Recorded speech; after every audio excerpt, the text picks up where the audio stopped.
Hi, this is Dr. Sandy Queen with Queen Homeschool Supplies, and today I want to talk to you, continuing my talk on the Charlotte Mason approach. I had started this video series yesterday, March 18th, I believe it was, 2020.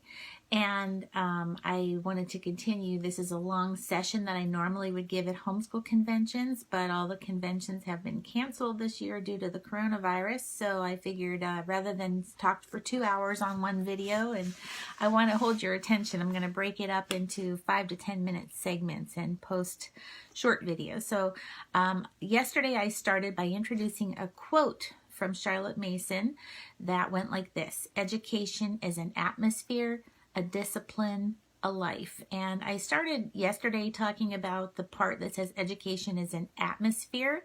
Today I want to continue with the second part of that quote: education is a discipline. And this is all laid out in our little book, Meet Charlotte Mason, an Introduction to Her Methods, which you can buy at queenhomeschool.com.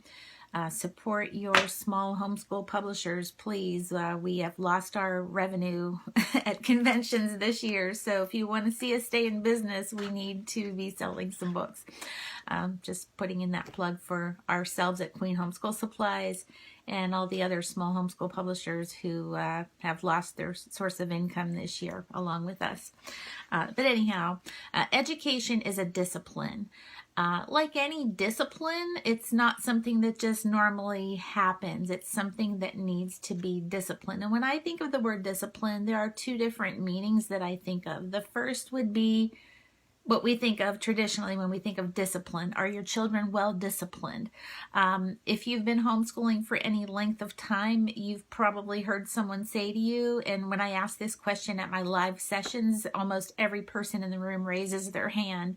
Have you ever had anyone say to you, "Boy, I really admire what you're doing with homeschooling, but I could never do that because my kids would never listen as well to me as they do to someone else"? Have you ever had someone say that to you?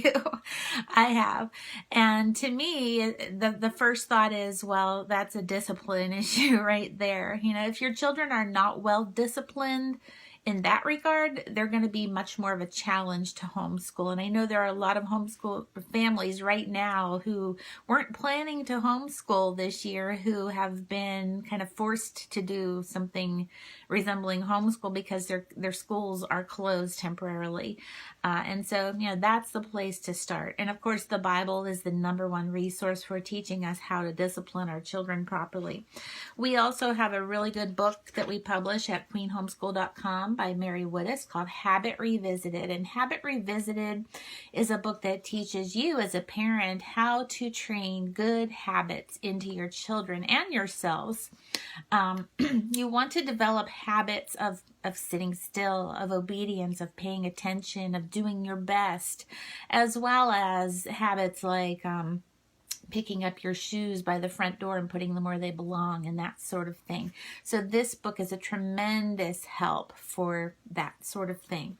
Okay, but you'll see me looking down at my notes because I'm old school, and because I'm old, I don't use a projector when I give my sessions. I use this big binder full of notes. So you're going to see me flipping through pages when I share this stuff, because I don't want to have to learn new technology if I don't have to. So bear with me. If you see me looking down, I'm just looking at my notes, which are scattered all over the place, but it works for me. Okay. So one of the things that you want to develop in your students is good habits, of course.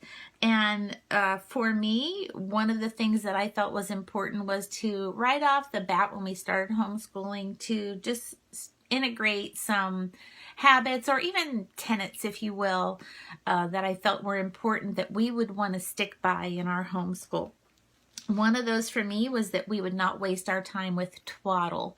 And if you're not sure what the word twaddle means, watch yesterday's video where I'm wearing a black shirt, and you will see what Charlotte Mason was talking about when she referred to twaddle, what it means, and that sort of thing, what she had to say about it.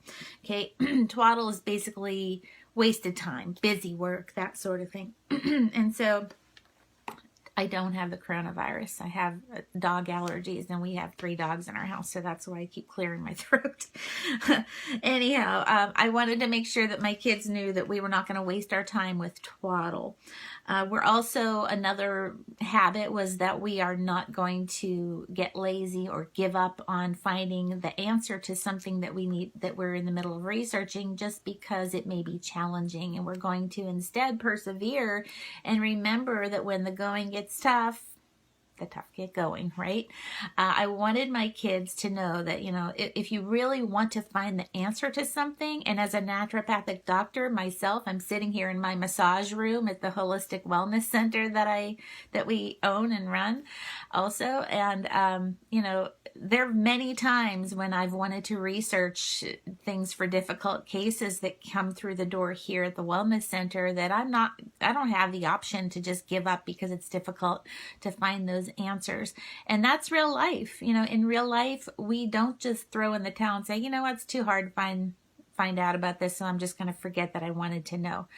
No, as a homeschooler, you want to develop that curiosity in your child and to develop that love for learning and wanting to know. And so for that reason, primarily, one of the main goals for me in homeschooling was to train my children to know that we're not just going to give up because we can't find an answer. We're going to keep digging and keep finding answers. Another that was so important to me is that we will work diligently and regularly, even when mom gets called away for something. Early on in our homeschool journey, maybe this has happened to you. I would be homeschooling, have all 6 of my kids sitting there, or however many kids I had at the time, and the phones for Queen Homeschool Supplies ring in our home.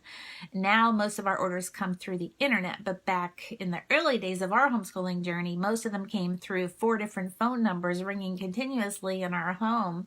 And so there were many, many times throughout every single day where I would have to say, okay, hold on, I'll be right back. I have to go talk to a customer. And I will go get the phone. And praise the Lord, Kylie does this now. My oldest daughter, she's the one you'll talk to on the phone.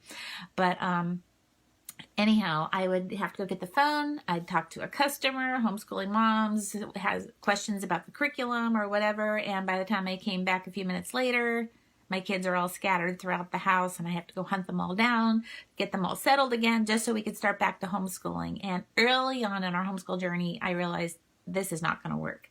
And so one of my habits that I wanted to instill was that just because mom gets called away to answer the phone or check the crock pot or change the baby's diaper or whatever it is, I don't want to come back and find that all my kids have to be found. Okay. So you're going to continue to work diligently and regularly, even if mom gets called away. So these may sound like very simple things, but these made a very profound difference once we started working to establish these types of habits.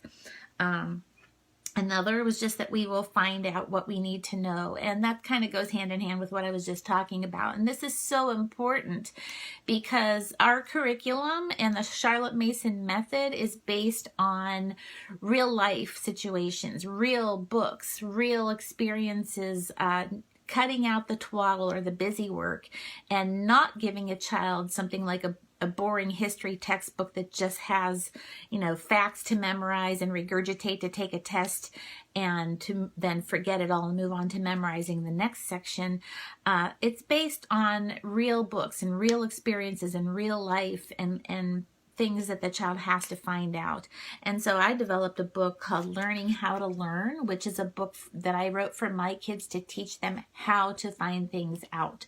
So this is a curriculum that teaches them how to use those old-fashioned researching tools that are still important today, how to use a Bible thesaurus, how to use a dictionary, how to alphabetize and find things in the dictionary, and what those little things next to the words in parentheses, like the pronunciation guides and the parts of speech guides, what those mean.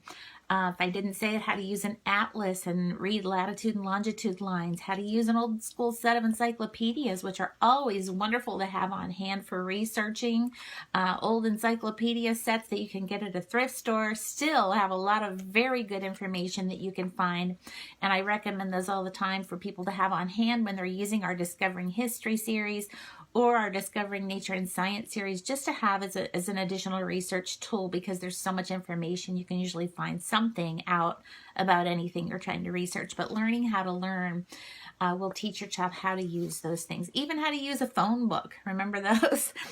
Yeah, my kids do use the internet for a lot of their researching, but I want to make sure that they also know how to use regular researching tools. So learning how to learn is a valuable resource for that. So I'm going to stop there today, but I'm going to come back with another video tomorrow going into the largest section of this particular session that I give, and that would be homeschooling as a life, which I like to interpret as a lifestyle. And that's where we're going to start getting into talking about all the different subjects and what Charlotte Mason had to say about them. And yeah, I'm going to break that into some pieces because there's so much to say. So I hope you've enjoyed this little session about habit training, and I will talk to you tomorrow.